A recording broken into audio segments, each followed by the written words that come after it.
കാത്തിരിപ്പുകൾക്ക് വിരാമമിട്ടുകൊണ്ട് സുനിത വില്യംസും ബുച്ചും ഭൂമിയിൽ തിരിച്ചെത്തി. International space സ്റ്റേഷനിൽ നിന്നും ചൊവ്വാഴ്ച രാവിലെ 1:05 അൺഡോക്ക് ചെയ്യുന്ന രംഗമാണ് നമ്മളിപ്പോൾ കാണുന്നത്.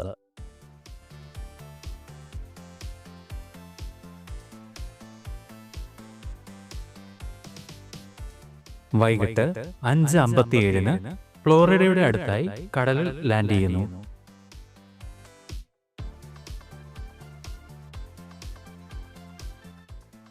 അവസാനം ലോകം കാത്തിരുന്ന ആ മനോഹര മുഹൂർത്തം വന്നെത്തി.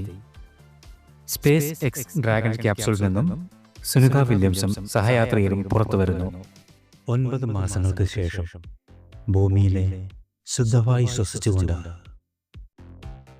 കൂട്ടുകാരെ, ഇത്തരം 4K വീഡിയോകൾക്കായി ഈ ചാനൽ സബ്സ്ക്രൈബ് ചെയ്യുക.